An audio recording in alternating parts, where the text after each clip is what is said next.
Saksakallan gunarnavasya Vande Guru Sri Charanarvindam.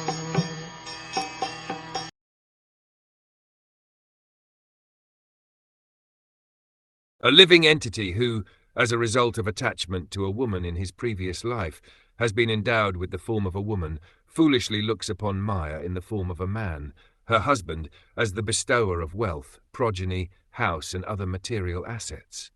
From this verse it appears that a woman is also supposed to have been a man in her previous life, and due to his attachment to his wife, he now has the body of a woman. Bhagavad Gita confirms this. A man gets his next life's birth according to what he thinks of at the time of death. If someone is too attached to his wife, naturally he thinks of his wife at the time of death, and in his next life he takes the body of a woman. Similarly, if a woman thinks of her husband at the time of death, naturally she gets the body of a man in the next life. In the Hindu scriptures, therefore, woman's chastity and devotion to man is greatly emphasized.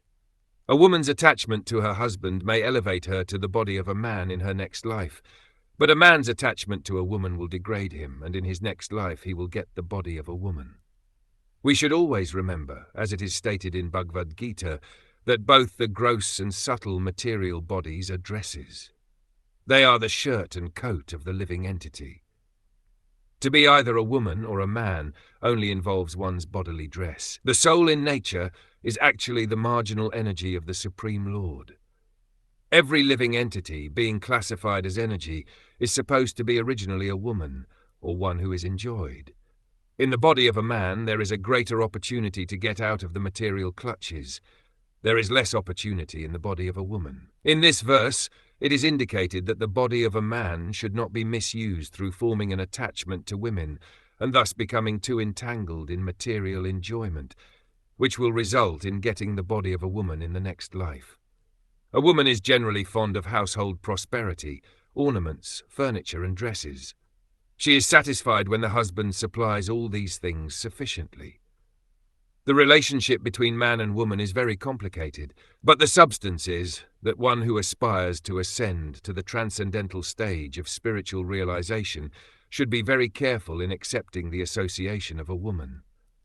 In the stage of Krishna consciousness, however, such restriction of association may be slackened because if a man's and woman's attachment is not to each other, but to Krishna, then both of them are equally eligible to get out of the material entanglement and reach the abode of Krishna.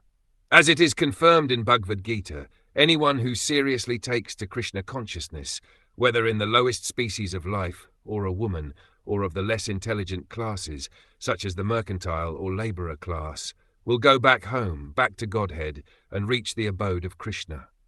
A man should not be attached to a woman, nor should a woman be attached to a man. Both man and woman should be attached to the service of the Lord. Then there is the possibility of liberation from material entanglement for both of them.